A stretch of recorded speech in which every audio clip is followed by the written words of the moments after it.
podcast. I'm glad to see everybody back joining me today. So as always on the Kelvis podcast, I have to put this disclosure out there. Anything we talk about is entertainment purpose only. We are not mental health expert, financial expert, any other marriage counsel, any other type of counsel. So this is strictly for entertainment purpose only, and our personal views and opinions.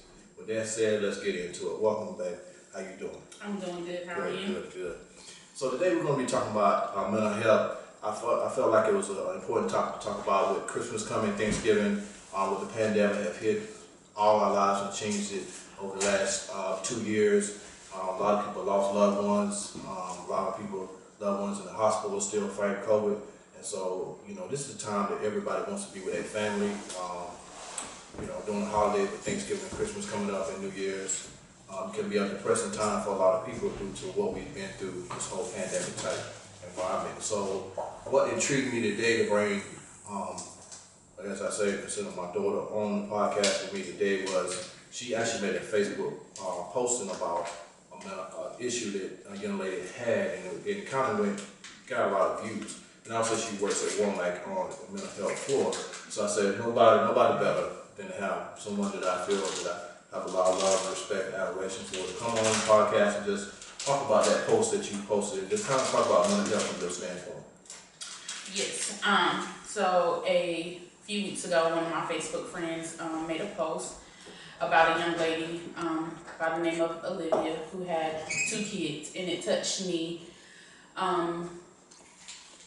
because, like you said before, I do work in the mental health field. I'm also a mom, and I've also, have dealt with mental health issues as well. And it spoke to me because the young lady that I was speaking about made quite a few posts on her Facebook page, and it was pretty much a cry for help. And a lot of people, it was a mixed comments. It was a lot of people that, was lending her prayers and giving her words of encouragement, and then it was a lot of people saying, why are you putting your business out? Why are you doing this? Why are you doing that? And it wasn't the fact that she was putting her business out, it was the fact that she was asking for help. And to me, that was encouraging because in our community, you don't get a lot of cries for help. You don't get a lot of asks for help. It's always what goes on in this house stays in this house. Your business is your business. You have to deal with things the way you deal with things. And emotions in the minority household is always swept under the rug. And because that's our culture, that's our nature, that's how we were told to deal with things. Is that always right? No, it's not always right, because how are you going to learn how to break generational curses and build different generations and if you can't talk? You know what I'm saying? Like, if you can't talk about certain things, if you can't express certain things, if you can't move a certain way, how are we going to deal with breaking those generational curses for our kids and the generations to follow? Chris, let me ask you this, right? I know your mother very well too. And recently she decided to go get some help. And I had been telling her a long time that, you sometimes, you might want to seek some help. And it's not saying that it's a bad thing. It's an opportunity to deal with some things that you have dealt with in your past, from divorces, from relationships, both men and women. It's not just one-sided. I think, as you said, and I talked about it on my very first podcast about mental health with my cousin, coming from my background too, talking about mental health things or anything like that was kind of swept on the rug. It was kind of like, hey, we don't talk about that, just deal with it.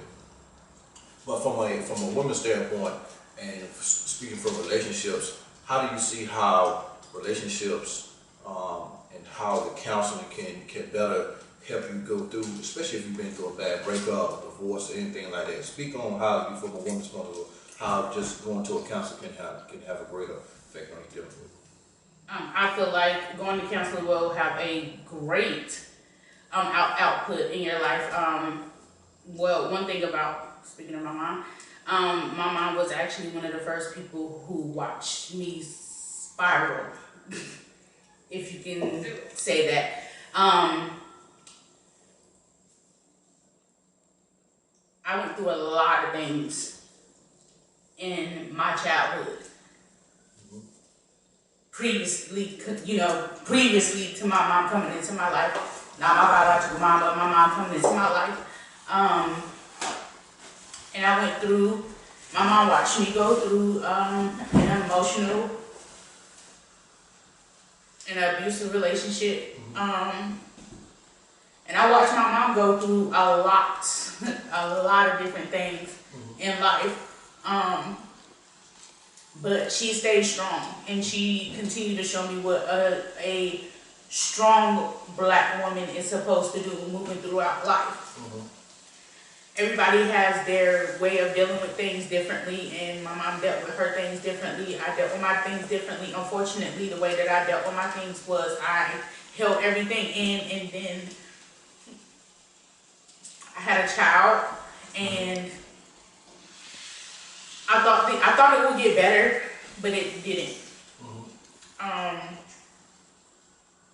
I just kept moving throughout life without talking about anything that I Just went hoping you through. kind of deal with each other. Yeah. It was a episode where I was at work, and my boss was trying to set me up, believe it or not. And at that moment, my enough was enough. And I had what they called an out-of-body experience. And I've experienced it before. I didn't know what was going on. I called my mom, and I called the owner, and I left. I just left work, and I got my car, and I went and got my baby. And the next thing I knew, I was at a doctor's appointment, and I was describing to my doctor what had happened. And my doctor suggested that I started going to counseling. So I started going to counseling, and then from counseling I went to therapy, and I was diagnosed with PTSD. And I was like, I've never been in the military. Let me stop right there. See, I think that's a very key thing that you said, because you don't have to be in the military to experience that. You know what I'm saying? Because just from people working in the health fields and different careers, and what they see day in and day out can have a dramatic impact on them. So that is a very true statement you say that, and I'm glad you said it the way you said it, because again, you don't have to be in the military to experience that. But go ahead on what you were saying. Yes, I've never been in the military. That's not right. And she explained it to me that way, and I felt like that was the best thing for me at that time, because I was able to sit down with someone who didn't know me from. So they had nothing invested into you that would be biased one way or the other. Absolutely. And I think that's what a lot of people, and I tell people that when you go to a counselor, and I'm speaking now on this aspect of relationship. See, when you go to counseling by yourself and you explain when you're dealing with a relationship, you're going through what type of relationship specifically, that's just one side of the story. You know what I'm saying? It takes two people to go to counseling in order for things to work out, because you can tell me your side of the story and I can believe it, but there's another side of the story, the other person that you're in a relationship with. And I think a lot of people, they don't realize that you need group counsel, couple counsel, so you can have individual counseling, and then you can come together in a group setting or a couple setting with the counsel so that you can work on those issues.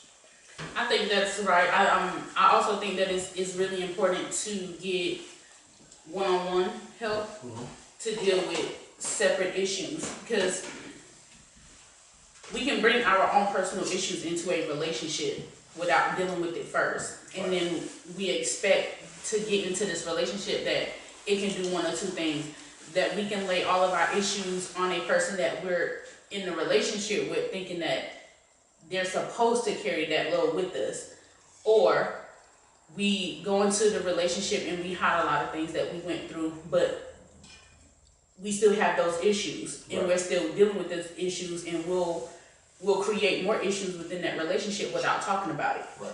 So I feel like one-on-one counseling or therapy, all as well as a group therapy. Yeah, I agree with you. When you have trauma from a relationship, you do need to have the individual counseling to help you work on the issues that, and a lot of times people don't want to admit this in a lot of relationships. People don't want to admit their side or their issues. Because we all, as you said, we all come into a relationship with baggage, and we bring those into a relationship, and we don't know how sometimes that affect the person that we're in the relationship with, because we internalize, we're trying to deal with it, and we don't let our significant other know that we have these issues. And so, yeah, going to counseling can help you point out your issues, because a lot of people think they don't got no issues in a relationship. You know what I'm saying? And I hate to say it, but I mean, a lot of women I talk to a lot of people because of my podcast, just to get material for my podcast. I hear plenty of women tell me, "Oh, he told me it was all his fault, you know, this and that and other." That may be true. The man may have told you, "Hey, yeah, I had a lot of fault in this relationship, why it didn't work out." But you also got to separate yourself from what he's saying and realize the faults that you had in the relationship, because you're never going to grow if you just say, "Well, I was perfect in this relationship, I did everything right, it was all him." You know, that's not going to fix any issue that you may have yourself, and a lot of people don't realize that. Correct. You're absolutely right. I mean, I feel like if the situation went wrong because of cheating, let's say that, and let's say the man gets caught. Yeah, I mean, he has every right to say, yes, I 100% take fault for that because it ended because I stepped outside of the relationship. Now, at what point is she supposed to say, what did she say? Well, because a lot of the reason that, okay, so if a man steps outside of a relationship and he cheats, and the woman may feel like, yes, I did everything that I was supposed to as a woman, this, that, and the third, A lot of the times, oh, well, because I wasn't that particular person, or I wasn't cute enough, or I wasn't pretty enough, or I wasn't tall enough, or I wasn't short enough, I wasn't this amount of weight, height, whatever the case may be, we will put a lot of that blame on us. Right. But is that really the reason why he stepped out? No, because at the end of the day, if he chased me, if he approached me, if he walked up to me and he initiated the whole situation, it was something about me that he wanted.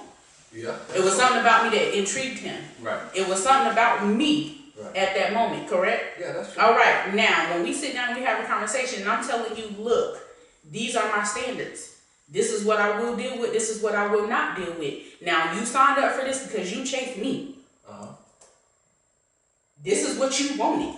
Okay? Now, you done got me all into this thing. True. We in this thing. We on this roller coaster. We on this ride together. We got this seatbelt on. You look, I was minding my business. I told you, look, okay? I'm minding my business. Hey, I'm gonna sip on now, we getting this, we on this ride, and we going, and we going, and we going. Now we go up one hurdle, we go down one hurdle. I'm still holding your hand. We still on this thing together. Okay, now we going down, we going through life. Let me stop you right there. For a minute. So I would never condone anybody stepping outside of a relationship, because I've said this more than once. If someone steps outside of a relationship, it's so easy for us to blame somebody else, to say, well, you put on weight, or you're not as cute as you was, or you always fussing, you arguing at me, or whatever the excuse is for the man. We'll say the man in this case is that he stepped out. There's no real excuse for it, because that's a choice that you made, regardless of what was going on in your relationship. That was a personal choice you had to do that, right? Right. Now, and it's the same thing with a woman, but in a relationship, I think that we don't realize what it takes to hold on to a relationship. And again, it goes back to the mental aspect of it. You know what I'm saying? Because if you don't have that open line of communication where you can sit down and talk to your mate and say, this is what's going on with me, because I say this from the mental health standpoint, from my perspective, we all go through things, men and women. We go out in this world every day and we fight different battles. Okay. Absolutely. When we come home, we should come home to peace. Okay. Right. If you're not able to sit down and have a conversation about what's going on in your life, what you're facing, and the other person's understanding, and to listen, not to try to fix anything necessary, but to listen to understand what the other person's going through, and have a perspective so you can build on that relationship. You can build a path to say, okay, my husband or my wife or my boyfriend is going through this at work, is going through this in his personal life with his family, whatever. I'm here to support whatever's going on, right? Now, I would say this, and I've said this before. Just because you cook, clean, and you take care of home does not make you a good woman. The same aspect, and I'm gonna come to the man. Just because I provide, pay the bills, and come home every day does not make me a good man. See, everybody, we've been institutionally trained to think that because these things are provided, that that's what it is to make a good man and a good woman. But I'll tell you this: if I was dating you and say you want to go to school, you in the medical field, you say I want to go to school, I want to get my nursing degree, or I want to go get my whatever degree, right? As your man, as your husband, whatever my status is with you, and I said, baby, go ahead and do that. Now, me just saying go ahead and do that, it's a lot more entailed than that. Yeah. You know what I'm saying? Because they're gonna be nice that you work like this. We got a child together. I'm gonna have to pick up that child more. I'm gonna have to do more at home. I'm gonna have to pick up more tasks at home. I'm gonna have to stay up late at night. Sometimes they can help you write your paper or just be there, fix you some coffee, make sure you ate. And see, that right there, when you provide support like that, that's support. Not just saying, well, go ahead, baby, get that degree, and then I'm gonna expect you to do everything and everything else. Right. See what I'm saying? But now listen though, I'm gonna go back to the point. I'm paying all the bills and I'm doing all this and that. You know, I'm home, I'm taking care of home. You know, I take out the trash, make sure the car worked on, all the things that most men would say that's their responsibility. But I didn't support you in your dream. But I want you to support me in my dreams, in my ambition. See what I'm saying? Yes. So it's a lot to this mental thing when it comes to relationship and the whole aspect of different things. But again, from a military standpoint, there are a lot of vets that just came back from overseas. A lot of soldiers came back. The war in Afghanistan have drew down. The other things going on in the world. But I definitely want to address the military community that, you know, during these holidays, you know, even though there's not nothing going on in Afghanistan and some other parts of the world, these soldiers still dealing with things. And it's still a sad time for a lot of them because, you know, they've been gone, they're trying to integrate back into their families. And so mental health is still a huge thing, not only in the military community, but just out here, period. Like I said before, COVID has took a toll on all of us and lost loved ones and people, and you know, and still is out, COVID's still out, it ain't going anywhere, vaccinated or not vaccinated. So, you know, this holiday is coming up. I just want people to know there is some help out there for them. You can contact the National Suicide Prevention Line at 1-800-273-8255 or Suicide Prevention on lifeline.org, and that'll be in the bottom of my post. But I really appreciate you coming on here, sharing your thoughts and your feelings. It was very emotional. I know it wasn't easy, but I think that what you said is going to help somebody. Believe me, if it only helps one person, it's a blessing. You know what I'm saying? But I know it's going to help multiple people. I seen your Facebook post, and that what made me want to have you on the podcast to just talk about it from your perspective and your views. So, we close. Anything you want to say before we close this podcast? Yes. I want to piggyback off what you said on the holidays. I did make a post earlier today on Facebook. Please check on your strong friends because the holidays are coming along, and a lot of them are alone, feel like they are, you know, they are physically alone, or they feel like they're alone, or they just want to be left alone because they're stressed out. The friend that's always smiling, laughing, and making jokes, please check on them. Please check on all your family members, those in service, because a lot of them are not going to be with their families or their friends, and they're not going to have a mental support system. So please check on them. Again, I appreciate you coming on the Kelvis podcast. I hope this is a blessing to someone. We'll look forward to seeing you soon. And with that said, as always, you know what it is.